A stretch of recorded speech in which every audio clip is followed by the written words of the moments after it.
Hola, buenas noches. Hola, buenas noches. ¿Qué tal? ¿Cómo están? Hola, ¿qué tal? Bien. Bueno, Bien, bien. Isis, ¿qué tal? También pusimos en marcha iniciativas. Bueno, hoy contamos con la presencia de Ailén, que nos tuvo el lunes. Ailén, buenas noches. ¿Estás por ahí? Buenas noches, ahí prendo la cámara. Quería ver si después de la clase podría hablar con usted, porque tuve un problema familiar y por el tema de al final de la clase, ¿podría hablar con usted? Sí, justo se cortó. Ailén, no escuché, perdón. Por eso se me cortó internet. Que la semana pasada no asistí porque estuve con un tema familiar complicado, que bueno, quería ver si al final de la clase podía hablar con usted porque bueno, todo eso me llevó a otras complicaciones. Y la verdad es que es complicado porque no sé con quién hablar, cómo comunicarme con ustedes y bueno, tampoco me parece Sí, traerlo por ahora. supuesto. No, quédate más Quería ver. que tranquila, Ailén, no hay ningún problema. Yo te voy a pasar mi correo. Bien. Lo mismo el del doctor Fabio Farinella, que es quien por supuesto se encuentra a cargo de la Cátedra de Derecho Internacional Público de la Facultad. Bien, lo que me pasó también es Así que vino sin ningún problema. la semana pasada no pude asistir, bueno, por este problema que te digo, estuve muy colgada con la facultad. Yo esta semana traté de ponerme al día, le escribí al profesor de Rosa para ver si estaban las clases grabadas del sábado. Lo que me pasó es que me confundí, yo pensé que el problema de que había que entregar el martes vencía el sábado y no lo entregué, entonces quería saber, y por el tema de las asistencias, entonces no sabía cómo manejar eso. O sea, pensé que era el que vencía el sábado, pero ahora cuando me fijé, era este que vence el 8. Entonces, bueno, por eso te digo, se me hizo todo. No hay ningún problema, quédate más que tranquila. El doctor está en los problemas número 1 y número 2. Me comentó que el problema número 2 extendió el plazo de entrega hasta este sábado o el próximo, chicos. ¿Este sábado primero o el 8? Hasta el primero. Primero. Hasta el primero, bien, hasta el primero. Porque, pero cuando me fijé sí. hoy dije, no lo entregué, dije, y no, me puse re mal, porque encima como que yo le había escrito esto, entonces yo dije, me re preocupé, pero porque había entendido mal. Quédate más que tranquila, no hay ningún problema.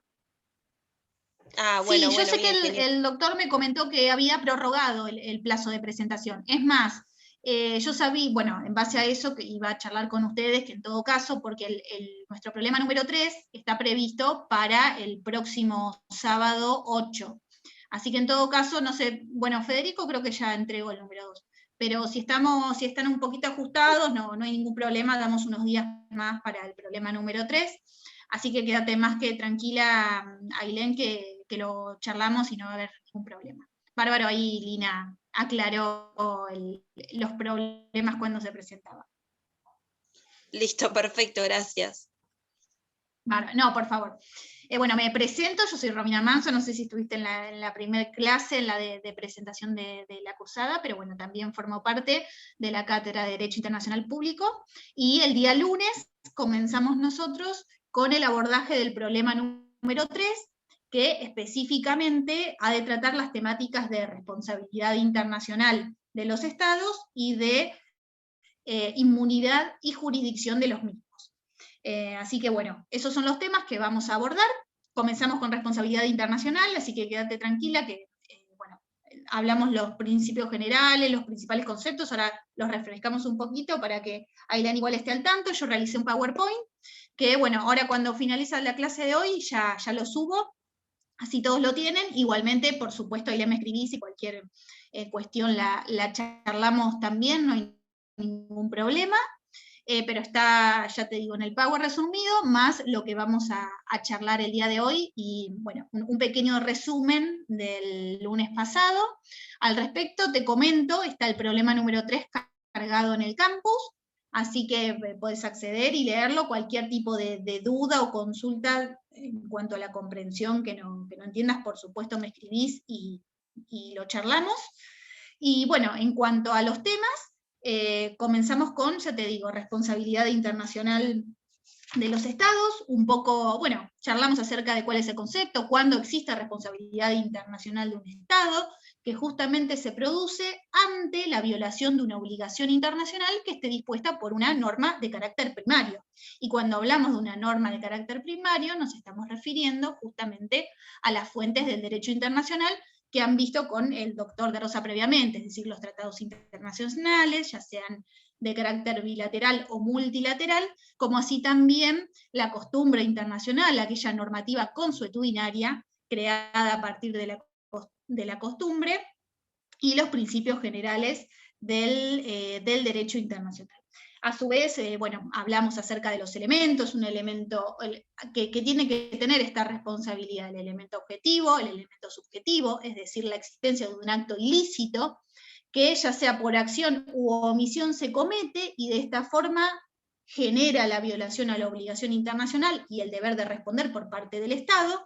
A su vez, un elemento subjetivo, que por supuesto esta acción llevada a cabo sea susceptible de ser atribuida al Estado correspondiente, y frente a esta situación, bueno, justamente tratamos cuáles son aquellas circunstancias en las cuales actos realizados, ya sea por agentes, funcionarios, órganos del Estado o grupo de personas particulares, pueden llegar a arrogar responsabilidad para el Estado en cuestión. Hice un resumen muy rapidito.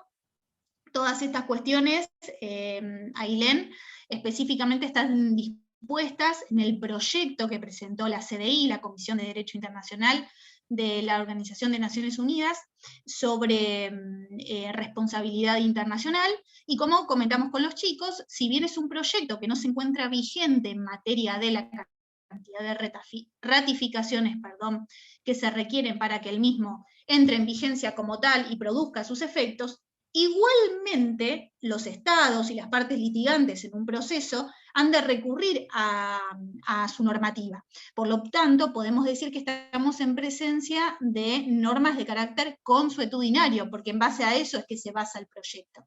Tengamos en cuenta nuevamente, que esto siempre es muy importante recalcarlo, que todas aquellas acciones que los estados llevan a cabo con conciencia de obligatoriedad en un marco de tiempo prolongado, generan responsabilidad internacional. ¿Por qué? Porque justamente estamos en presencia de una costumbre internacional y los estados deben cumplir las disposiciones y obligaciones pertinentes, porque así se ha dado como, al tener a la fuente justamente como precedente, y que hace que los estados se obliguen frente a tales circunstancias.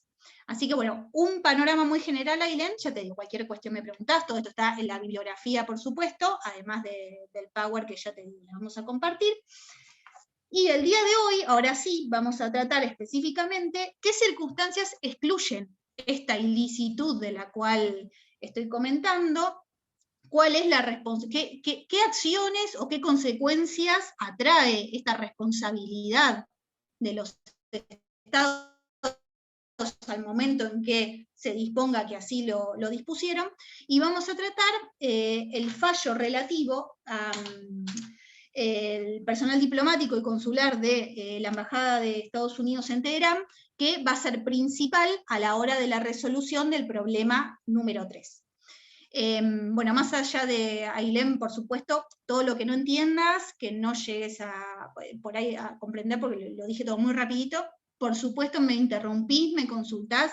La idea es que participemos y charlemos de todas estas cuestiones. Hubo varios ejemplos que se dieron en la clase pasada, donde fuimos abordando el tema, lo mismo va a ocurrir en esta. Así que bueno, un pequeño resumen. Federico, Lina, ¿alguna duda de lo que charlamos previamente? ¿Alguna cuestión en particular que quieran abordar? Si no, ya arrancamos con esta segunda parte de esta temática. No, solamente eso de el proyecto este de responsabilidad que le dicen PARE, ¿no?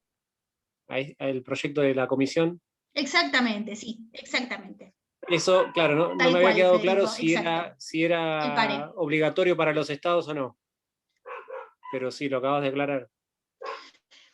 Es así, exactamente. Si bien no cuenta con la cantidad de ratificaciones necesarias, o sea, la vigencia que se requiere en materia formal, dispuesta por el tratado, porque cada uno de los tratados justamente establece el número de cantidad de ratificaciones que requiere. O sea, cuando hablamos de ratificación, ¿qué implica? Que el Estado, por supuesto, o sea, disponga, informe la voluntad de obligarse por las disposiciones de dicho tratado, y eso hará que justamente a partir de ahí, bueno, todo tipo de violaciones que se produzcan en este marco le abrogarán la respectiva responsabilidad internacional. Ahora bien, hay determinadas situaciones, como en este caso, que si bien este proyecto no ha reunido la cantidad de ratificaciones necesarias desde ese lugar, su normativa lo que establece son, o sea, la mayoría normas dispuestas en materia consuetudinaria, ¿sí? Normativa consuetudinaria, lo cual hace que estemos en presencia de una obligatoriedad por parte de los estados, más allá de que no se hubiera hecho una ratificación formal. De ahí la importancia de la costumbre internacional, ¿no? Que al ser esta actividad llevada por los estados en forma casi permanente y sostenida en el tiempo, es lo que produce que finalmente, más allá de que un Estado no lo haya ratificado, finalmente una Corte, que por supuesto, bueno, en este aspecto, uno de los organismos judiciales principales, cuerpos principales, es la Corte Internacional de Justicia, habrá de entender al momento de, por supuesto, tener que considerar el caso concreto, la aplicación de una normativa de carácter consuetudinario y que sea obligatoria para el Estado, más allá de que no hubiera hecho una ratificación específica. Ahí está un poco más claro, Fede. Sí, perfecto, gracias. No, por favor. Bueno, entonces comenzaremos con la temática del día de hoy. Primero voy a compartir pantalla. Ya la tengo muy preparada.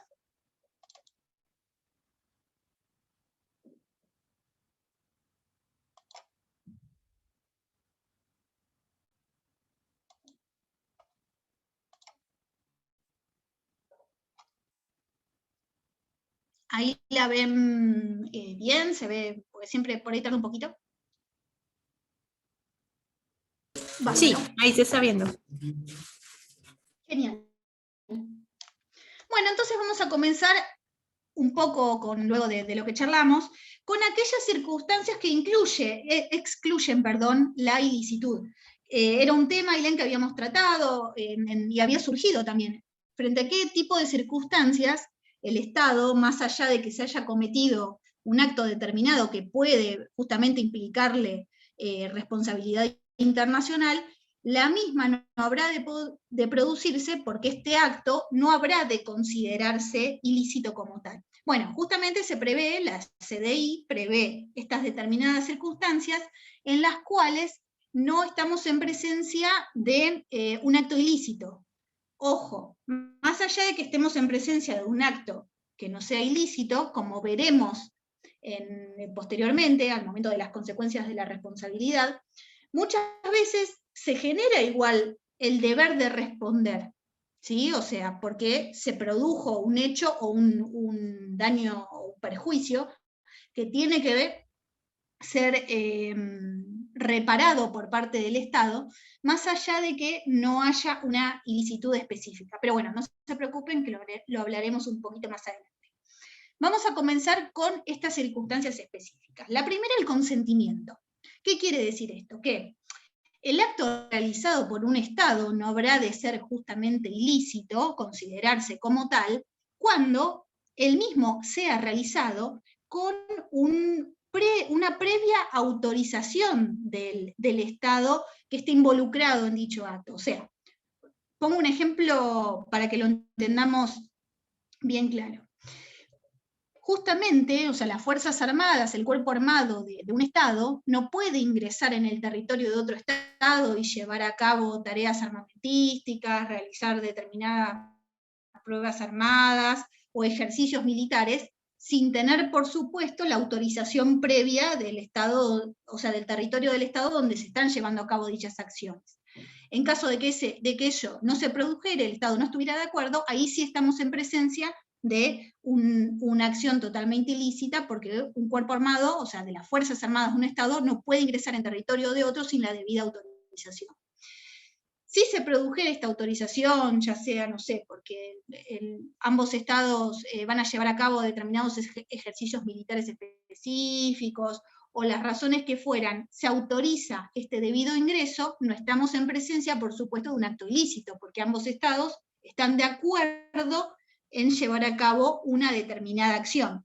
Entonces, este consentimiento que existe, válido por supuesto, tiene que ser previo a la comisión del acto, y a partir de ahí ya no estaríamos en presencia de una acción que requiera de responsabilidad internacional por la violación de una obligación internacional. Vamos al segundo punto, que es la legítima defensa, ¿sí? Bueno, acá hablamos de acciones armadas específicamente. Se trata de una acción armada que un Estado ha de realizar frente a un ataque armado que realiza otro Estado, ¿sí? Acá es una acción de defensa. Ejerzo una acción armada frente a un ataque que otro Estado me ha incoado. Ahora bien, existen ciertos límites en este punto. Seguramente lo habrán visto con el doctor de Rosa, el artículo 51 de la Carta de Naciones Unidas, establece específicamente que en materia de legítima defensa, los Estados inmediatamente tienen que informar al Consejo de Seguridad todas aquellas acciones que lleven a cabo, porque justamente estamos hablando de cuestiones que implican el uso de la fuerza, el uso de la acción armada para repeler otro tipo de acción de otro Estado que se hubiera incoado. Ahora bien, hay ciertos requisitos que tiene que cumplir esta acción llevada a cabo. ¿Qué quiere decir esto? Que justamente hablamos de una necesariedad, o sea, el acto tiene que llevarlo a cabo si existe la necesidad. A su vez, tiene que haber una proporcionalidad en la toma de la medida llevada a cabo, de acuerdo, ¿no?, al ataque recibido, y esta acción tiene que ser de carácter inmediata. ¿Qué quiere decir esto? Que, bueno, o sea, hablamos de legítima defensa, es para repeler el ataque que otro Estado está llevando a cabo, y en ese momento, o sea, no con posterioridad, si se lo hace al día siguiente, o sea, cuando ya el hecho en sí, el hecho concreto ya pasó, o esa ola de determinados hechos dejó de tener vigencia, ya no estamos hablando de una legítima defensa, por supuesto, porque el hecho ha ocurrido, ha fenecido. Entonces, estas son cuestiones que tienen que tenerse en cuenta a la hora de ejercer la legítima defensa y que impliquen justamente una exclusión de la ilicitud, ¿sí? La necesidad, proporcionalidad e inmediatez. Todo esto también lo vemos bastante específico y eso tal vez un poco abstracto. Por favor, cualquier tipo de pregunta que tengan, me abren el micrófono enseguida y la charlamos. Vamos al siguiente punto, que son las contramedidas. ¿Cuándo hablamos de contramedidas? Bien, al igual que la legítima defensa, esta es otra forma de autoejecución, se llama, por parte de los Estados, que justamente está autorizada por el derecho internacional. Acá son medidas que utiliza, en este caso, el Estado lesionado, en respuesta a un acto internacionalmente ilícito que ha llevado a cabo otro Estado. ¿Y cuál es la finalidad de esta medida? Justamente hacer cesar el acto ilícito que el otro Estado está llevando a cabo y, bueno, obtener, por supuesto, la reparación respectiva. Pero tengamos en cuenta que no implican un castigo o una sanción frente al Estado incumplidor que realizó un acto ilícito contra este Estado, ¿sí? Sino que, bueno, tiene por finalidad impedir que, o sea, que cese el accionar que está llevando a cabo y a su vez que posteriormente proceda a la reparación respectiva. Les digo un ejemplo para ubicarnos un poco de qué estamos hablando. Este tipo de medidas se utilizan generalmente en el marco de para evitar que se siga produciendo el acto ilícito por parte del otro Estado, en materia económica, por supuesto, sabemos que varios estados tienen tratados de libre comercio, ya sea en materia bilateral, regional o como fuere. Entonces, ¿qué hacen los estados? Bueno, suspenden estos tratados de libre comercio mientras dure la acción llevada a cabo por este estado que, por supuesto, le está infringiendo determinadas obligaciones o circunstancias que, lo que hacen es afectar sus respectivos intereses y cuestiones en materia de cooperación o lo que fuere que se hubiere reglamentado y que hubieran las partes comprometido a llevarse a cabo, ya sea en materia bilateral o que corresponda a los principios o cuestiones que regulan el derecho internacional en su conjunto. Así que dentro de este marco existen estas contramedidas que tienen esa finalidad. Ya les digo, no son castigos ni sanciones, pero sí implican justamente una medida que intenta realizar que cese en su actuación un determinado Estado. Ahora bien, existen límites, por supuesto, a este instituto también, no es que puede, una contramedida implica que el Estado que la lleva a cabo pueda realizar cualquier tipo de acción. Es muy poquito lo que establece la CDI, pero es muy importante. En primera instancia, no pueden hacer uso de las Fuerzas Armadas, no se puede realizar ningún tipo de acción armada como contramedida a fin de que, el Estado cese en el accionar que está llevando actualmente en una determinada situación y que eso implica una obligación para con dicho Estado en materia internacional. Y a su vez, estas contramedidas no pueden afectar en ninguna circunstancia tanto los derechos fundamentales como las obligaciones de carácter humanitario. ¿A qué nos referimos con derechos humanos fundamentales? Acá, yo imagino que también lo habrán tratado, existen lo que conocemos como las normas iuscogens, es decir, el conjunto de normativas, normas de carácter imperativo del derecho internacional, que lo que hacen es velar y preservar los valores esenciales que se consideran esenciales para la comunidad internacional en su conjunto. Es decir, la paz y la seguridad internacional, la vida y la dignidad de las personas. En el marco de este derecho que velan, y muchos más por supuesto, hablamos de normas de carácter imperativo. Bueno, las mismas en ningún tipo de circunstancia pueden ser dejadas de lado, por medio de la aplicación de estas contramedidas. Y lo mismo sucede en materia de derecho internacional humanitario. Estas cuestiones, por ejemplo, todo lo que tiene que ver con derecho internacional humanitario, lo veremos específicamente ya para la segunda parte de la materia. Y por supuesto, la aplicación de estas contramedidas, como lo venimos charlando en materia de legítima defensa, y en realidad en lo que tiene que ver con estas cuestiones en carácter general, todas las medidas que toma el Estado, por supuesto, tienen que ser de carácter proporcional, ¿sí? Nunca tienen que sobrepasar el derecho o el interés que en definitiva se pretende velar a fin de volver las cosas no a su estado interior, a su estado, anteriormente hablando, si ello no puede ser posible hacerlo como tal, pero sí obtener, por supuesto, la respectiva restitución, que cese la violación a la obligación internacional que se está cometiendo, y de esa forma, que vuelva este estado de paz, por decirlo de alguna forma, que debe existir entre los estados,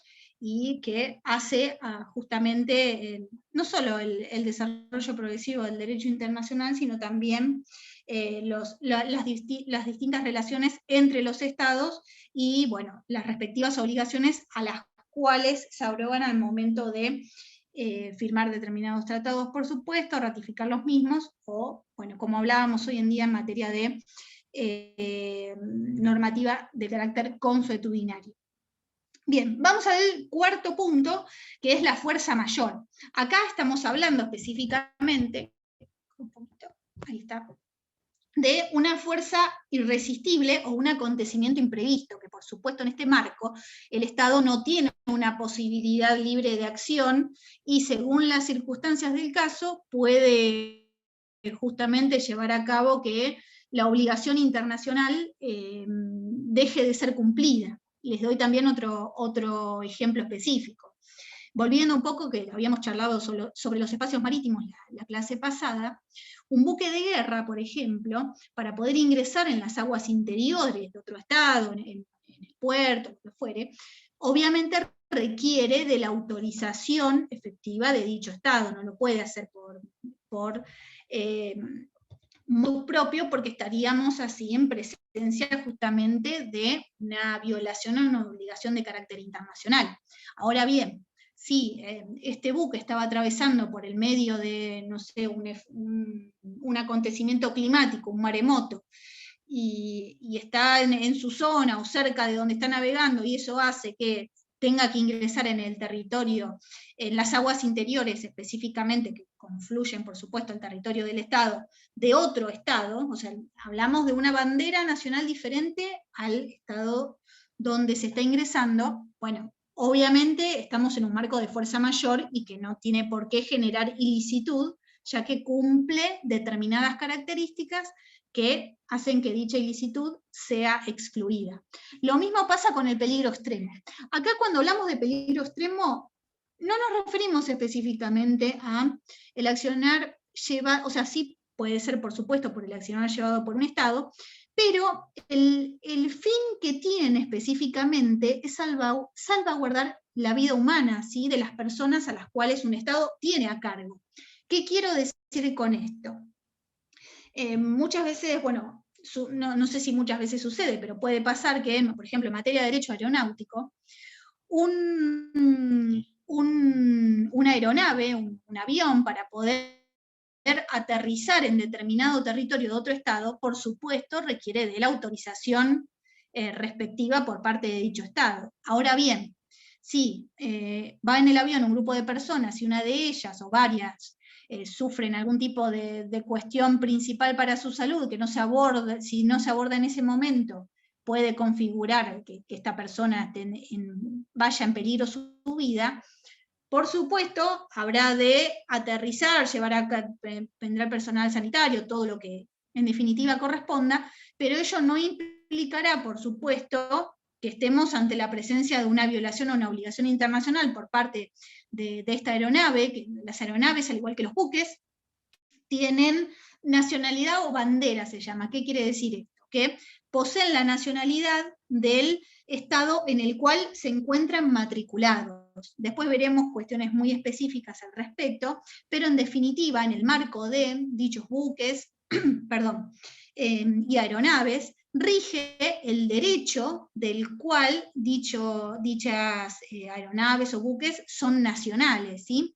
Ahora bien, por eso al ingresar, tienen una nacionalidad, al ingresar en el territorio de otro Estado y aterrizan sin la debida autorización, si no es por una de estas causales específicamente dispuestas, también por supuesto la fuerza mayor, puede ser una causal, una tormenta, afecta al avión, eso también implica que deban aterrizar, bueno, acá se excluye la responsabilidad internacional de dicho Estado porque estamos hablando de acciones que lo ameritan como tal y que en realidad no implican un grado de ilicitud en ningún aspecto, siempre que se produzcan estas salvedades que estamos comentando. Ahora bien, vamos a uno, acá les voy a preguntar, a ver qué ejemplo ustedes me pueden dar, que tiene que ver con el estado de necesidad. Acá específicamente hablamos de una situación en la cual, por supuesto, el Estado incumple esta obligación internacional que le compete, pero porque en realidad no tiene otro medio superior, otro medio alternativo de poder preservar y proteger un bien común frente a la existencia de un peligro que sea grave, por supuesto, inminente, ¿sí? Este tipo de medidas los Estados lo toman en materia de salud, en materia medioambiental, también está dispuesto para, por supuesto, preservar al Estado como tal, al cuerpo del Estado, o a determinadas instituciones estatales, pero está específicamente previsto para estas cuestiones específicas. Así que, ¿qué ejemplo me pueden dar ahora de estado de necesidad? Todos los días lo vemos, ¿eh? ¿Las vacunas, puede ser? No. Las vacunas, bien, o sea, en realidad la vacuna es una acción tomada al respecto, pero tiene que ver con la pandemia, perfecto. O sea, ¿qué medida, por ejemplo, ha tomado... la pandemia, sí. A ver si... Las restricciones. La pandemia, tal cual. Exacto, pero restricciones en las fronteras, a eso vamos. Por supuesto, o sea, existen convenios entre los estados donde sus nacionales, sus ciudadanos, tienen legítima potestad para entrar y salir del territorio, por supuesto cumpliendo la respectiva reglamentación prevista por cada uno de los estados al respecto, pero bueno, ¿qué ha hecho el gobierno ahora? Como, no les digo un número, pero imagino, por lo menos en determinadas circunstancias, la mayoría de los estados, es restringir la posibilidad de que extranjeros ingresen al territorio nacional del Estado. Entonces acá estamos frente a un estado de necesidad. Por supuesto se dispone en el marco de una ley que así lo establece, un decreto de necesidad y urgencia, o sea, toda normativa legal y prevista para poder actuar en el marco de este tipo de situaciones, pero que implican que se deje de cumplir una obligación internacional, ya sea de carácter bilateral o multilateral dispuesta, por supuesto avalada por tratados internacionales que existen al respecto, pero bueno, frente a este tipo de cuestiones que tienen por finalidad preservar un bien común, un bien común de los nacionales, ¿sí? de sus nacionales, los estados toman estas medidas y finalmente no estamos, por supuesto, en presencia de una acción que implique una ilicitud, y es totalmente, bueno, entendible eso. Así que acá vemos un claro ejemplo de una circunstancia en materia de estado de necesidad que excluye la ilicitud. Bien, estas son las 6 circunstancias que, bueno, están específicamente proyectadas y dispuestas, ¿sí? en este proyecto de la CDI. Bien, tenemos al respecto cuestiones específicas, un poco ya se los había contado al respecto, que principalmente, o sea, tiene que existir un grado de proporcionalidad a la hora de la toma de la misma, que obviamente al momento en el que este Estado que comete el acto ilícito deja de realizarlo, eso implica que cualquier tipo de medida que haya llevado a cabo este Estado, ya sea legítima defensa, contramedida o lo que fuere, tiene que cesar en dicho accionar, y tengamos en cuenta siempre que cualquier tipo de circunstancia que excluya esta ilicitud, o sea que los estados alegan para excluirse de la responsabilidad internacional que les pudiera llegar a competer, no tendrá ningún tipo o sea, no de valor, sino ningún tipo de, o sea, no será excusable cuando hablamos de cuestiones que tienen que ver específicamente en materia de tratados, o sea, tratados de derechos humanos en todos los aspectos, y lo mismo en materia de derecho internacional humanitario, ¿sí? El incumplimiento de este tipo de obligaciones dispuestas por estos tratados no tienen, o sea, no implican la posibilidad de alegar en contrario y excusarse de esa forma de la respectiva responsabilidad. Federico había levantado la mano. Había sacado el micrófono, pero luego se fue. Así que, bueno, ahora seguro le ha pasado algo con la conexión. ¿Entendieron este punto, chicas?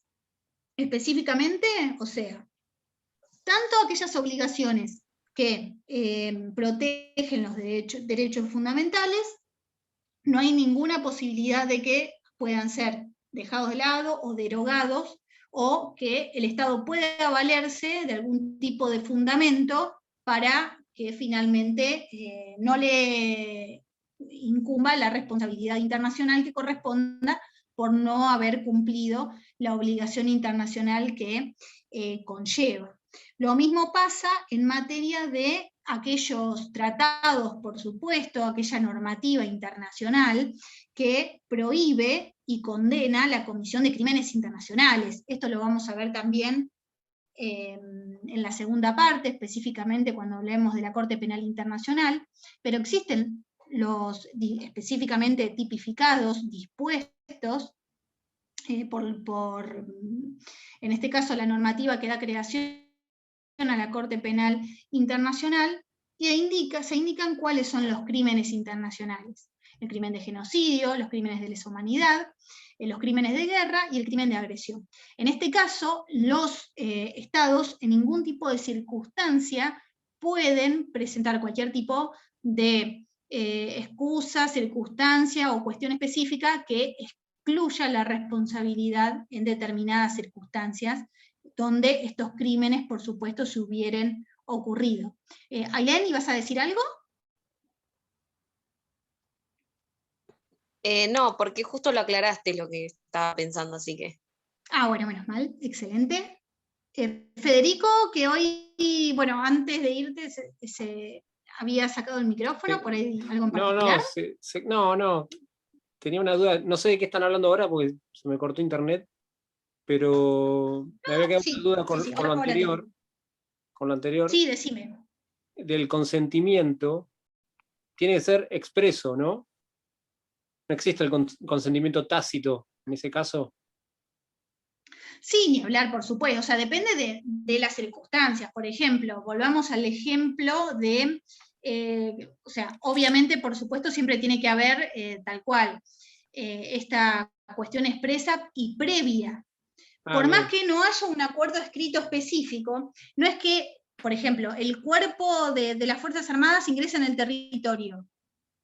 Ya está, ahí violó la obligación internacional de no hacerlo, si previamente no obtuvo la autorización por parte de este Estado, por más que no tengan un tratado. No sé si tal vez te referías a eso, la existencia de un tratado. Me imaginaba, por ejemplo, el paso de buques cerca del mar argentino, por ejemplo, que bueno, no sé, sin pedir la autorización correspondiente, entonces, bueno, el Estado argentino no acciona, no hace nada y se toma como un consentimiento tácito que hayan pasado, pero bueno, no sé, por ahí estoy diciendo cualquier cosa. Tal cual. No, perfecto la aclaración. En realidad no se toma como consentimiento tácito. Bien, en ese caso, el Estado argentino, por supuesto, habrá de demandar este acto que se cometió a cabo, o sea, este buque que ingresó, por ejemplo, eso sucede mucho en lo que veremos la famosa milla 200, como le llaman, donde, bueno, es el límite del espacio marítimo argentino, donde cuenta el Estado con exclusivos derechos para pesca e investigación. Bueno, en el marco de este área, justamente, no sé si han visto, hace poco hubo documentales al respecto, salieron en varios, noticieros aquí en la Argentina, Lina, donde, bueno, había, en el marco de esta zona, que es muy rica en materia de recursos naturales para la Argentina, hay muchísima cantidad de buques extranjeros, principalmente de nacionalidad china, que lo que hacen es pescar justamente, por ejemplo, en la frontera de estos límites. Frontera abstracta, hablando por supuesto, porque estamos hablando de un límite dispuesto no en forma natural. Pero ¿qué quiero decir con esto? Si uno de estos buques chinos, por ejemplo, ingresara al espacio exclusivo por parte de la Argentina, por supuesto el Estado habrá de responder por esta intromisión realizada sin la debida autorización, ¿sí? O sea, requiere primero de una autorización. Ahora, ¿qué pasa si el Estado no hace nada? O sea, ahí le nace al Estado el derecho de poder demandar esta situación y obtener la respectiva reparación del daño o perjuicio ocasionado, ¿sí? Pero no implica, ya te digo, una autorización tácita. Ya, o sea, la obligación está violada y ahí le invoca al Estado correspondiente, al Estado afectado, tomar la respectiva acción para que ese daño les sea reparado, o esa situación deje, por supuesto, de afectar al derecho como tal, ¿no? Bueno, ahí, por supuesto, volviendo al ejemplo, la Argentina Yo cuenta tengo una con... pregunta, por favor. Antes de que continúen, ¿me podrían como explicar esto del consentimiento tácito? Se me corta, Lina. ¿Me No escuchas sé ahí? si... Ahí te escucho bien. Sí, decime. Que si me podrían, por favor, explicar esto del consentimiento tácito. ¿Qué es? Pues, ¿qué explica? Bien.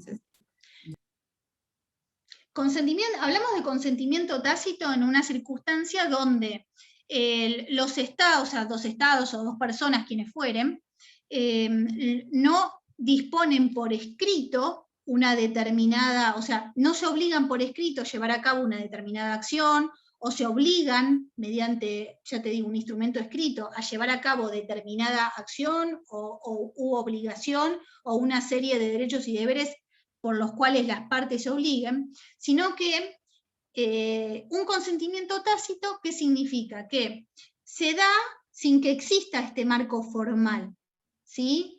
No hablamos tampoco que es de palabra, pero bueno, puede significar justamente que ante una acción llevada a cabo por una parte, que la otra no realice ningún tipo de acción al respecto, entonces esto implicaría que estaría dando su consentimiento, o sea, su autorización, más allá de que no exista una disposición formal y escrita que así lo establezca.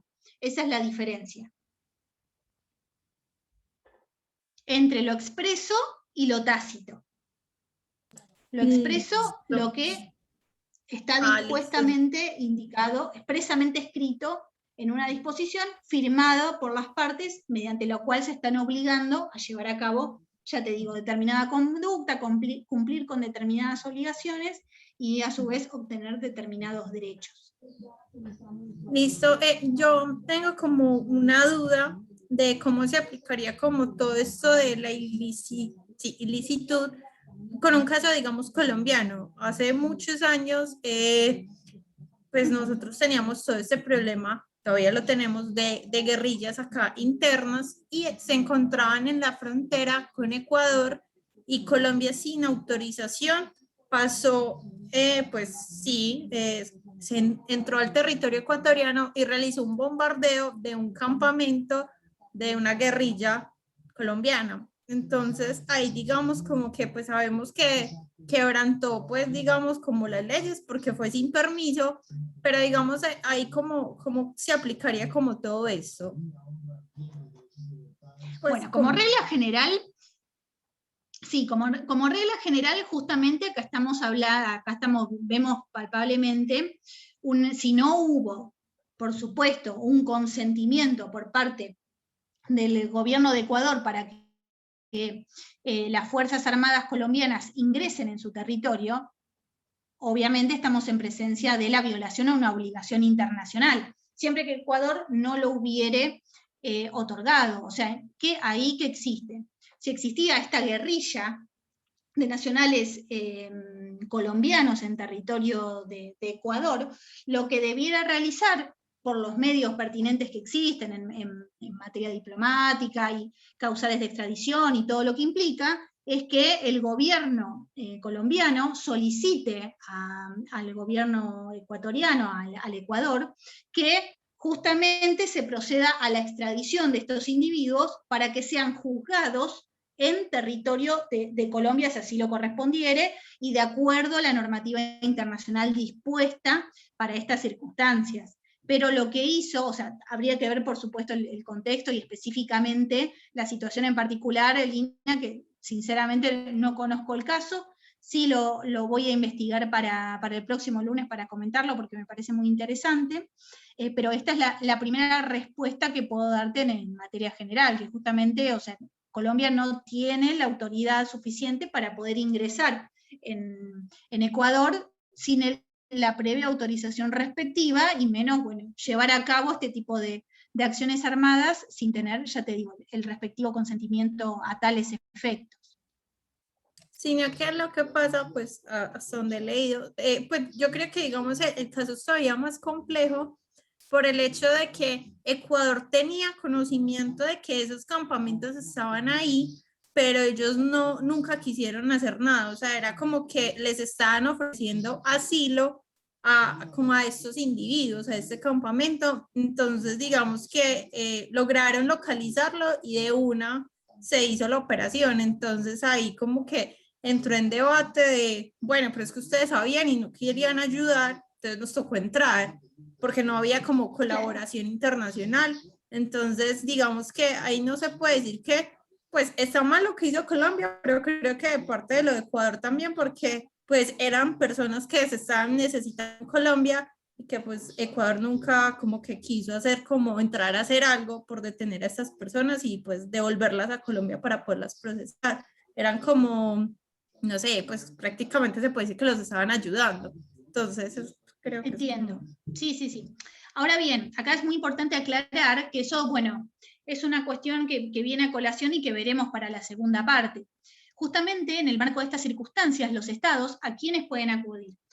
A la Corte Penal Internacional, donde justamente lo que se hace es, bueno, demandar a este tipo de sujetos que cometen crímenes internacionales, por supuesto, todo esto que significa, y en el marco de la Corte, justamente lo que se hace es exponer estas circunstancias, la acción que está llevando a cabo el Ecuador, la falta de, bueno, una debida diligencia, digo, en materia de, bueno, colaborar a la hora de llevar a cabo, o sea, de juzgar a estas personas conforme el debido proceso dispuesto por el derecho internacional, y en base a esa situación, bueno, un tribunal dispondrá si estas personas tienen que ser sancionadas con el respectivo, o sea, la respectiva sanción de que sean llevadas a la cárcel o aprisionadas, lo que corresponda, pero obviamente siempre dentro del marco de lo que establece la ley y el debido proceso en consecuencia. Por lo tanto, existen mecanismos internacionales a los cuales los estados pueden acudir frente a este tipo de situaciones, y finalmente una corte superior es la que habrá de decidir, y en todo caso lo que podía hacer Colombia era solicitar la extradición de estos sujetos, y que una vez que la Corte Penal así lo disponga, bueno, el derecho interno, o sea, el Poder Judicial de Colombia, ahí recién proceda a llevar a cabo las instancias correspondientes a su normativa legal, penal y constitucional en el área, y, bueno, disponer la sanción que corresponda para estos sujetos. Pero siempre tiene que ser en el marco previsto por el derecho internacional. Así que quédate tranquila que estas cuestiones específicas las vamos a ver. Pero algo muy similar, o sea, esto que charlamos, pasó en el marco de el caso que vamos a hablar hoy, ¿sí? de la Embajada de Estados Unidos en Teherán, donde, bueno, justamente Estados Unidos, ahora lo vamos a ver un poquito más adelante, pero lo adelanto, Estados Unidos, ¿qué le había planteado en este caso a la Corte Internacional de Justicia? Que Irán procediera a justamente procesar y condenar, en caso de que así fuere correspondiente, a los sujetos que habían tomado en ese momento la embajada, como lo veremos. Y si ellos no lo hacían, bueno, que estas personas sean deportadas al territorio de Estados Unidos para que las cortes estadounidenses lleven a cabo el proceso correspondiente. Si Irán no lo hacía, lo iba a hacer Estados Unidos. Y esas disposiciones, por supuesto, pueden ser dispuestas por la Corte Internacional de Justicia. Tenemos ambos tribunales que pueden intervenir en la cuestión. La Corte Internacional de Justicia, donde se debate, o sea,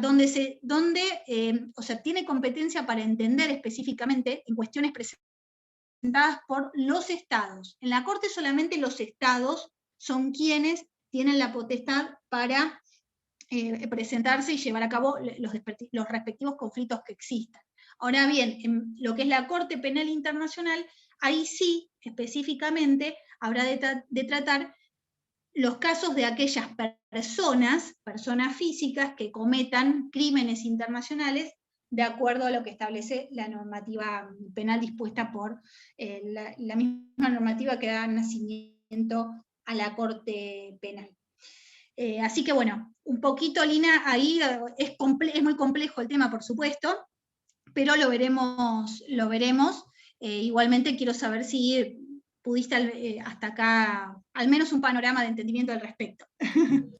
Sí, sino que pues me surge la duda de lo que me citas a la Corte Penal, pues porque sí tenía como en el panorama que la CPI sí juzga directamente a personas, pero digamos que como la orden se dio desde desde el Ministerio de Defensa, creo que ahí es más como un tema de estados, que ya tendría como que entrar a juzgar es la Corte Internacional de Justicia, La Corte porque digamos Internacional de Justicia. que lo ejecutó fue el Estado. Tal cual, o sea, te hablo específicamente, o sea, habríamos que ver en el caso específico a qué corte le corresponde. Cuando hablamos de las personas específicas, es decir, el grupo de personas que integran la guerrilla, y ante la comisión de crímenes internacionales por parte de estos sujetos, quien interviene es la Corte Penal Internacional. Siempre que no lo hagan los estados por medio de su derecho interno. Si ellos no lo hacen, la Corte Penal Internacional, una vez que se presenta el caso respectivo, es quien habrá de intervenir. Ahora, conflictos, este conflicto, por supuesto, está dispuesto en una cuestión de un conflicto mayor, como mencionaste después, entre Ecuador y Colombia. Ahí, estas cuestiones, por supuesto, tienen que debatirse en el marco de la Corte Internacional de Justicia, porque ya estamos hablando de dos estados partes. La Corte Internacional, los estados. Corte Penal Internacional juzga y entiende en el marco de personas físicas que hayan cometido determinados crímenes internacionales específicamente tipificados. Ok, súper, gracias. No, por favor, Lina. Bueno, hasta aquí vamos bien. ¿Todo bien? Federico, Ailem. Sí, por mí sí. Bárbaro. Sí, bárbaro. Bueno, vamos a continuar entonces. Ahora vamos a ir hacia las consecuencias jurídicas de la responsabilidad internacional, ¿sí? Bueno, bien. El Estado es finalmente declarado responsable de la obligación internacional que ha cometido, por lo tanto, bueno, existen determinadas acciones que habrá de tener que llevar a cabo para justamente ya sea reparar o restituir o lo que fuere el perjuicio o daño ocasionado y que cese esta acción ilícita que está llevando a cabo. Lo primero que tenemos entonces como estas consecuencias es la continuidad del deber de cumplir la obligación violada. ¿Qué quiere decir esto? Acá estamos hablando en realidad de un principio más que nada de carácter general. El hecho de que un Estado haya procedido a violar una obligación de carácter internacional no significa que esta obligación haya quedado terminada y que, entonces ya está, se violó la obligación, no existe más. No. Se violó la obligación, esa violación tiene que cesar, por supuesto, el acto ilícito tiene que cesar, y vigente, ¿sí? Eso por supuesto es así. Ahora bien, hay determinadas circunstancias, que esto depende mucho de los tratados específicos que se hubieran firmado, las características que tengan, por supuesto siempre que no hablemos en materia de derechos humanos fundamentales y derecho internacional humanitario, o sea, en todo lo que tiene que ver, tratados de derechos humanos y derecho internacional humanitario, este tipo de cuestiones que hacen, por supuesto, la integridad y reciprocidad de la persona, no hay forma de que justamente puedan ser cesadas o extinguidas las obligaciones.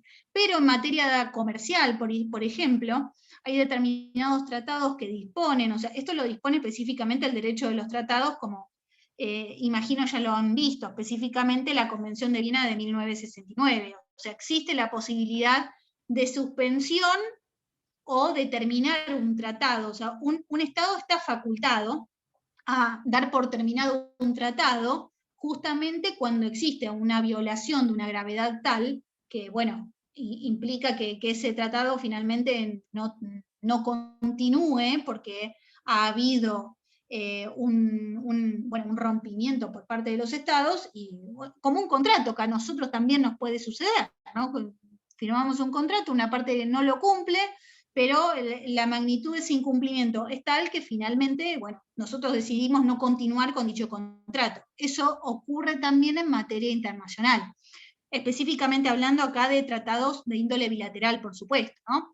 Entonces, existe esta posibilidad, siempre que el tratado así lo prevea, entonces la obligación de esa forma se extingue. Pero ya les digo, siempre que esté dispuesto en el tratado y para determinado tipo de materias, no en materia de derechos humanos y de derecho internacional humanitario, por supuesto.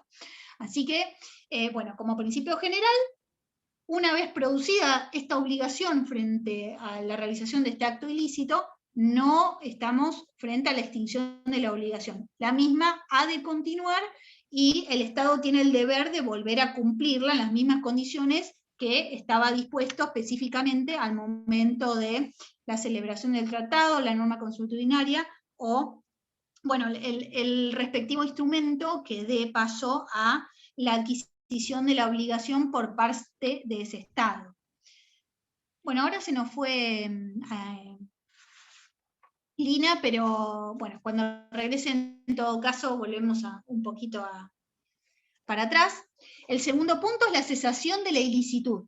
¿Qué quiere decir esto? Que, por supuesto, el Estado responsable está obligado a hacer que cese este acto ilícito que se está cometiendo. O sea, tiene la obligación de llevar a cabo los medios necesarios para que deje de producirse este acto ilícito. Vamos a un ejemplo particular. Un Estado que tiene a una persona que se encuentra presa, por supuesto, sin habérsele respetado las garantías específicamente dispuestas, como hablábamos hoy, en materia de debido proceso, bueno, no puede continuar detenida en las condiciones en las que está, porque no se han cumplido con sus derechos y garantías dispuestos en materia internacional, ni hablar en materia interna, ¿no? Pero ahí, bueno, ya estamos en otro terreno. Por lo tanto, el Estado, ¿qué tiene que disponer? O sea, tiene que acceder a la respectiva liberación de esta persona, porque al momento, ya sea de su juzgamiento y posterior sanción, no fue escuchada, no contó con el debido patrocinio, o lo que fuere, que hace que sus derechos se vean vulnerados y perjudicados. Entonces, en este caso, lo primero que se hace es evitar que continúe el acto ilícito. Lo mismo pasa en materia de desaparición forzada de personas, como charlábamos el otro día. Este tipo de hechos o actos que son de carácter continuo, ¿sí? Obviamente persiste la obligación, la violación a la obligación internacional, debiendo el Estado llevar a cabo la cantidad de medios suficientes para que este hecho no siga ocurriendo. O un poco lo que charlábamos en materia de la causa de la AMIA, y cómo le ha abrogado responsabilidad, o sea, la Comisión Interamericana de Derechos Humanos eleva a la Corte, que es la que finalmente, por supuesto, habrá de definir la cuestión, y por supuesto, disponer la responsabilidad internacional del Estado argentino, si no hubiere llevado a cabo las medidas de provisión, de cuidado y todo lo que correspondiere para que finalmente este hecho no se hubiera producido, o en las condiciones que se produjo, si no hubiera actuado negligentemente, ¿sí? A eso hace referencia. Bien, vamos ahora a las garantías de seguridad,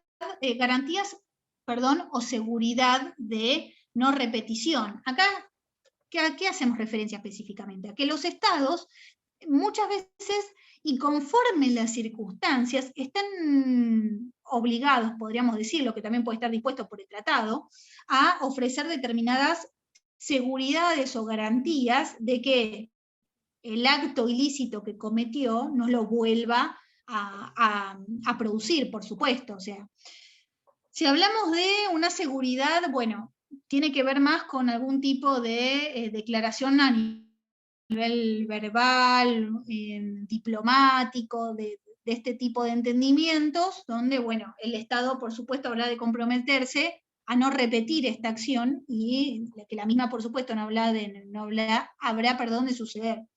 En otros casos sí se pueden disponer determinadas garantías específicas. Esto se da más en materia comercial, pero se disponen ciertas garantías donde el Estado, frente a la existencia de, bueno, cuestiones que pueden implicar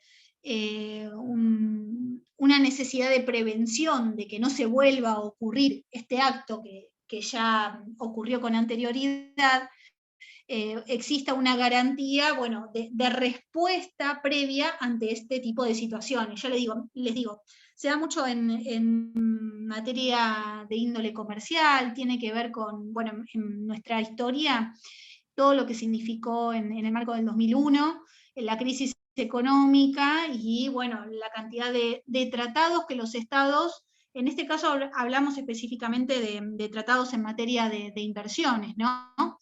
Pero, bueno, la cantidad de obligaciones a las cuales la Argentina tuvo que dejar de cumplir, o no, obviamente en forma voluntaria en la más de los casos, y eso es lo que han alegado y han planteado ante las cortes correspondientes, teniendo fallos a favor y fallos en contra al respecto por parte de los jueces intervinientes, pero que justamente, bueno, plantean esta cuestión de inseguridad a la hora de volver a requerir, ¿no?, de una nueva obligación que se toma y tener el Estado argentino que prestar una garantía a fin de que, bueno, se lleve a cabo y se continúe con dicho acuerdo en las condiciones que se hubieran pactado. Esto también está previsto, ya les digo, más que nada en materia comercial, pero puede darse. Y por último, tenemos la efectiva reparación del perjuicio. ¿Eso qué implica? Por un lado, la restitución. ¿Qué quiere decir esto? Que el Estado debe restituir la situación, o sea, debe restituir las cosas de determinada forma que la situación vuelva al estado anterior, siempre que por supuesto sea materialmente posible. Pero en la medida de lo posible, vuelvo a reiterar, el Estado tiene que restituir las cosas a la situación en la cual justamente no hubiera ocurrido ningún tipo de efecto si no hubiera procedido a violar esta obligación de índole internacional, ¿sí? O, bueno, lo vemos también en el ejemplo que charlábamos acerca de una persona que, bueno, está ilegalmente detenida, el Estado tiene que disponer su inmediata liberación. Ahí tenemos específicamente un ejemplo donde, bueno, se restituye en la situación al estado anterior, al marco de la obligación que fue violada. Bien, vamos ahora a la indemnización. Bueno, en materia de indemnización, por supuesto, que estamos hablando de una cuantía económica que prevé una evaluación de carácter financiero, que también implica, por supuesto, en este marco, el lucro cesante. Acá los estados también se prevén en materia de indemnizaciones, dispuesto, por supuesto, por la normativa internacional, la debida suma de dinero, no solo por el daño ocasionado, sino también el lucro cesante, y también esta indemnización puede prever en determinados casos, según el caso concreto, por supuesto, no sé, que determinadas cuestiones se dan en materia de incapacidad o cuestiones específicas que se hubieran sufrido por la respectiva vulneración de un derecho, por ejemplo, de acceso a la salud. También se puede disponer que justamente una persona acceda a una determinada institución a fin de llevársele a cabo el respectivo tratamiento de salud que se le hubiere negado y que generó en ese marco una violación o una obligación internacional, como lo es en el marco del derecho a la salud. Así que esta también es otra forma de indemnización que puede plantearse, no solamente en sentido económico o monetario. Y por último, la satisfacción. ¿Qué quiere decir la satisfacción? Hay estados que solicitan justamente que, bueno, se haga algún tipo de declaración pública donde, bueno, el Estado asuma esta responsabilidad, puede presentar algún tipo de disculpa formal o expresión de pesar frente a lo que hubiera ocurrido, siempre que dice específicamente el proyecto, no implique una forma humillante para el Estado, ¿no? Esto no está previsto desde ningún aspecto. Por supuesto, rige la igualdad de todos los estados en el marco de la comunidad internacional, y no hay posibilidad a que cualquier tipo de expresión o reconocimiento que tenga que dar acerca de la violación de la obligación implique un acto de humillación o desprecio hacia dicho Estado, ¿sí? Pero hay estados que sí, que solicitan, bueno, una disculpa formal, que por supuesto se da en el marco diplomático, público, pero a eso hace referencia con la satisfacción de, bueno, esta reparación del perjuicio. Así que estos son los puntos que tienen que ver y que nos quedaban específicamente con el tema, más allá del fallo. Bueno, de tiempo creo que estamos bien. Hasta acá una pregunta. Bueno, Lina nunca volvió, pobre. Estamos bien de tiempo.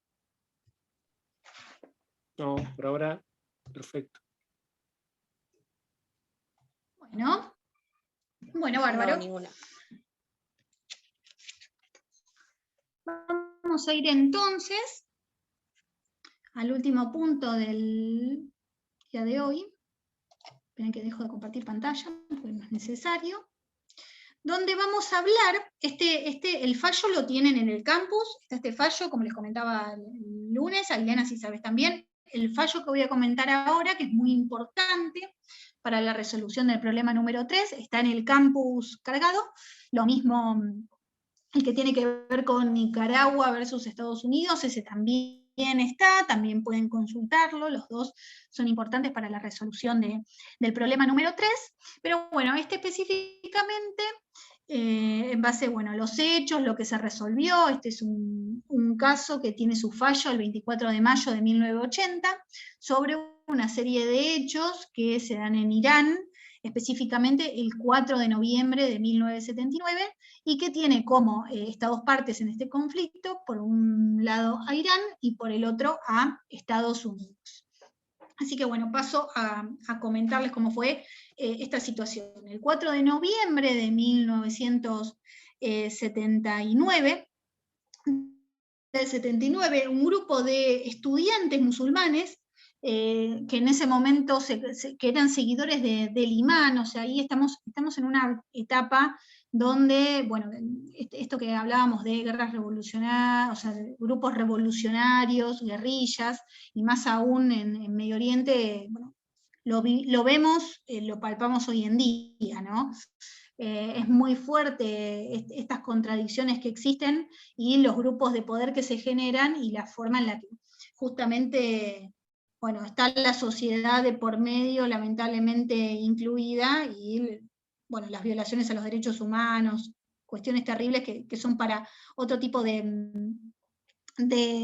consideraciones, ¿no? No para la temática del día de hoy, pero sí tener en cuenta que este grupo de militantes, así lo llama la Corte posteriormente, era un grupo de estudiantes que ingresan a la embajada de Estados Unidos en Teherán, y específicamente a los consulados de las ciudades de Tabriz y Shiraz. No se preocupen por los nombres, que está específicamente acá en el fallo, pero es a modo del relato, no hace falta que lo sepan. ¿Qué es lo que sucedió? Este grupo de estudiantes ingresan en la embajada y pasan a tomar el control de la embajada. ¿Qué hicieron específicamente? Bueno, toman los locales de la embajada, de estos dos consulados que les comento, toman como rehenes al personal diplomático, administrativo, o sea, todas las personas que estaban trabajando en el marco de esta institución. Asimismo, por supuesto, se apoderan de los bienes, de los archivos y de todo lo que tenía la embajada y los consulados en ese momento. Tengamos en cuenta que, bueno, acá lo vamos a ver también específicamente la semana que viene, todo lo que tiene que ver con inmunidad del personal diplomático, de las embajadas y consulados. Pero tengamos en cuenta que este tipo de organismos, de cuerpos están custodiados por las autoridades de los estados en las que se encuentran, en este caso autoridades iraníes, que no realizaron ningún tipo de acción frente a la toma de la embajada llevada a cabo por estos sujetos. Entonces, bien, esto arranca el 4 de noviembre, o sea, se inician las primeras tratativas entre Estados Unidos e Irán para que, por supuesto, se libere la embajada, estas personas dejen de ser rehenes como tales y finalice la cuestión y la embajada sea devuelta a los Estados Unidos. No se recibe por parte de los organismos oficiales de Irán, o sea, el gobierno de Irán, una respuesta favorable al respecto, y esto hace que el 29 de noviembre de dicho año, del mismo mes, Estados Unidos deba acudir a la Corte Internacional de Justicia, o sea, lo hace por medio de una memoria, se llama, que es muy similar a una demanda, donde Estados Unidos, esto también lo veremos con posterioridad, todo el funcionamiento de la Corte Internacional de Justicia, pero lo que hace es demandar a Irán por este hecho que se estaba sucediendo, expresa cuáles son sus pretensiones al respecto, principalmente, indica que Irán había violado sus obligaciones internacionales para con Estados Unidos al haber permitido esta toma sin haber llevado a cabo ningún tipo de acción, porque esto es lo crucial.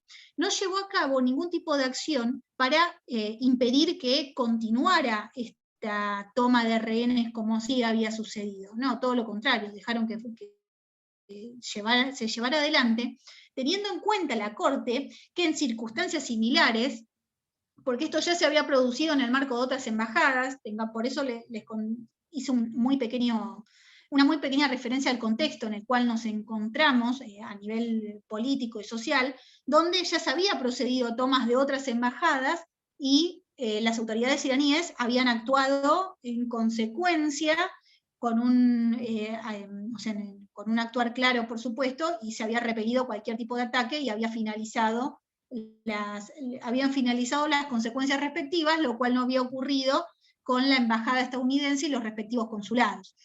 Entonces, ¿qué era lo que solicitaba Estados Unidos a la Corte Internacional? Que por supuesto se procediera a la inmediata liberación de los rehenes, que la embajada fuera devuelta a los Estados Unidos, que se implicaba, o sea, que Irán llevara a cabo las medidas correspondientes para que se cesaran todas estas acciones y se entregaran, como charlábamos hoy. ¿Qué pidió Estados Unidos?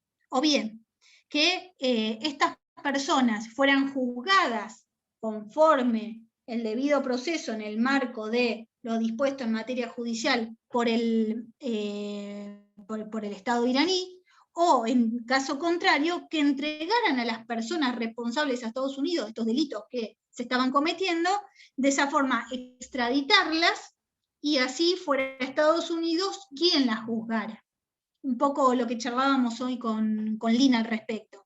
Y por supuesto que pagará la indemnización correspondiente frente a todo este tipo de situaciones que se estaban sucediendo. Bueno, presenta a Estados Unidos esta memoria. Irán en ese momento no presenta una contramemoria, se llama, no hizo silencio, no hizo ningún tipo de respuesta al respecto.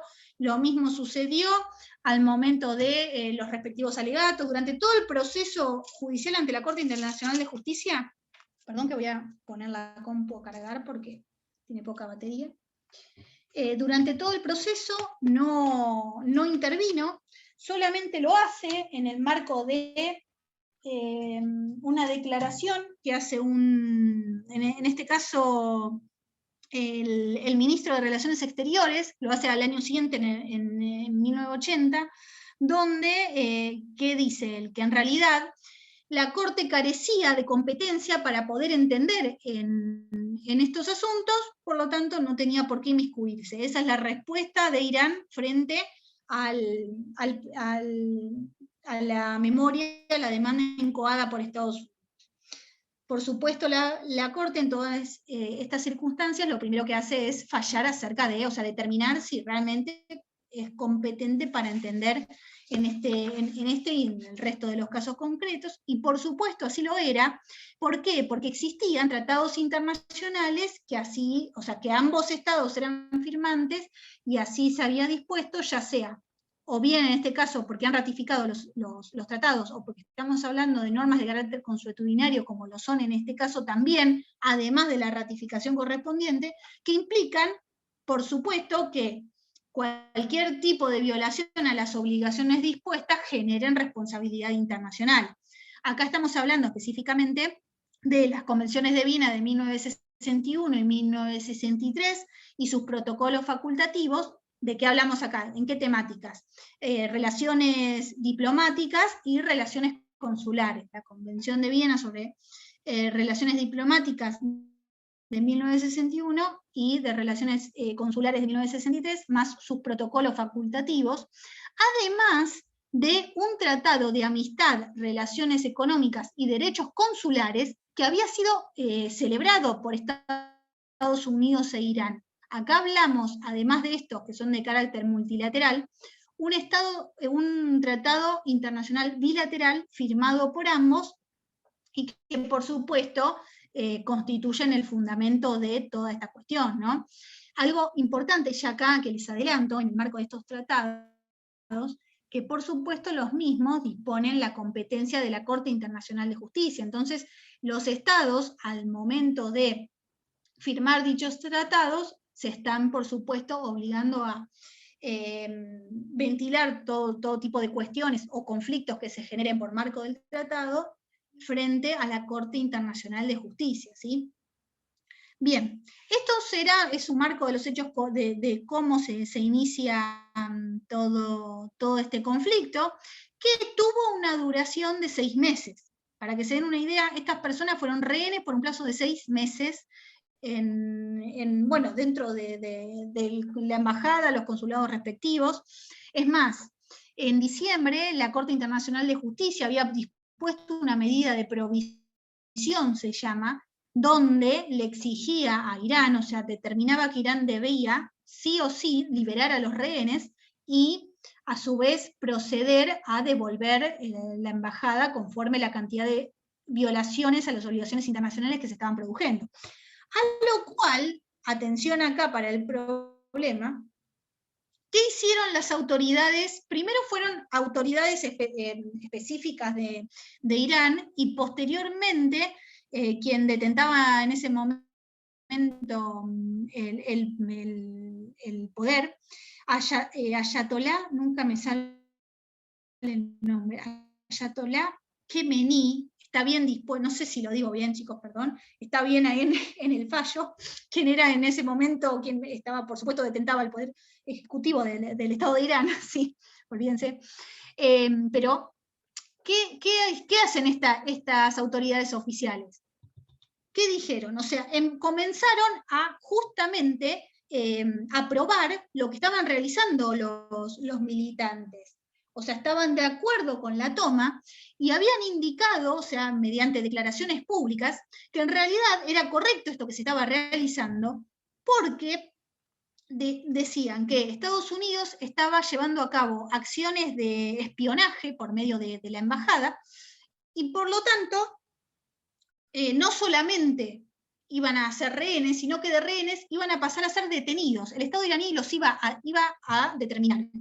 Quienes continuaban en carácter de detenidos ya no eran rehenes, sino detenidos, y quienes iban a ser directamente tomados como testigos, y por supuesto que amenazaban que, o sea, estas personas iban a ser procesadas y llevadas a cabo en el marco de un proceso judicial en el Irán, o sea, conforme a la normativa iraní,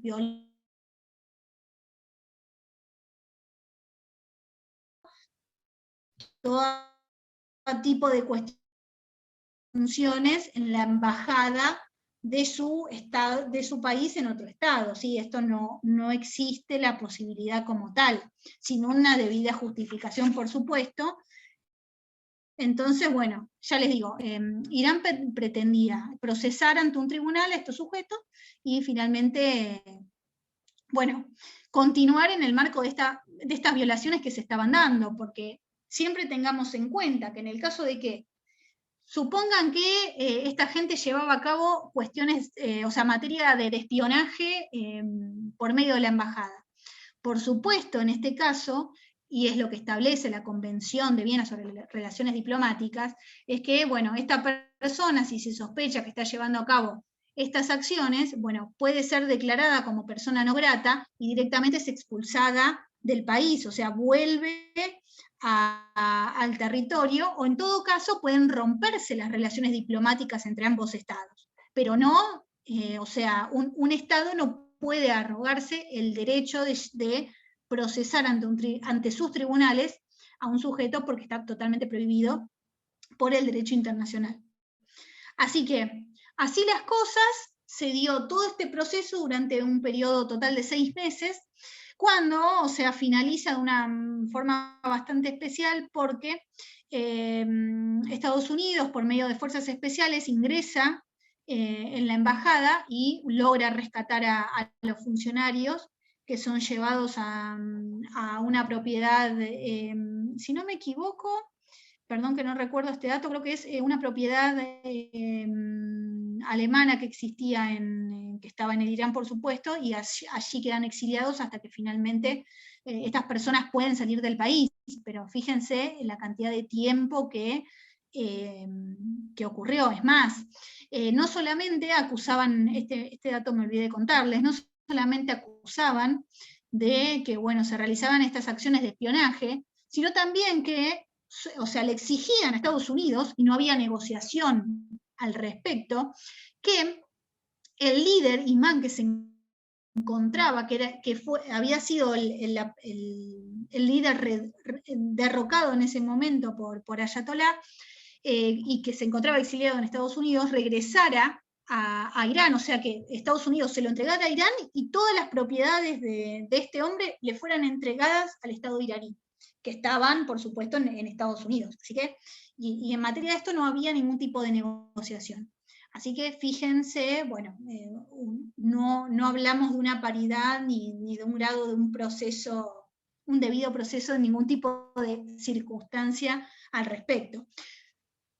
Fallo de la Corte en esta cuestión, directamente, o sea, ¿qué establece la Corte Internacional de Justicia finalmente? Que Irán había violado y continuaba violando las obligaciones que tenía, por supuesto, con Estados Unidos, conforme los tratados que mencionamos, que esas violaciones, por supuesto, comprometían la responsabilidad de Irán. Irán era responsable, ¿por qué? Porque si bien estamos hablando de un grupo de civiles que en primera instancia no tienen relación con el Estado, porque eso es algo que tampoco se pudo comprobar, que la Corte también lo verificó, si es que estas personas en primera instancia actuaron en nombre del Estado.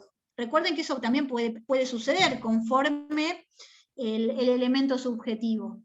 Si ellos hubieran arrogado, y así lo tomaba en ese momento el gobierno, que ellos actuaban en nombre del Estado como funcionarios de hecho del Estado y llevaban a cabo dichas acciones, obviamente estamos hablando de responsabilidad internacional del Estado de primera mano. Ahora bien, ¿qué pasa? Acá eso no había ocurrido, ¿no? La Corte Internacional no pudo disponerlo como tal conforme a las pruebas que fueron presentadas, sino que esta responsabilidad es posterior, conforme en primera instancia que las autoridades iraníes que en ese momento debían cuidar la embajada, y por supuesto las autoridades oficiales para luego retirar a esta gente no llevaron a cabo ningún tipo de acción, sino que también estos hechos que llevaron a cabo estas personas, después el Estado las termina convalidando públicamente, ya sea las autoridades oficiales en una primera instancia, distintos organismos, y posteriormente el mismo líder oficialista en ese momento, o sea, el mismo gobierno iraní, lo que hace es avalar estas acciones que habían llevado a cabo estos estudiantes. Por lo tanto, eso que hace directamente es abrogar responsabilidad internacional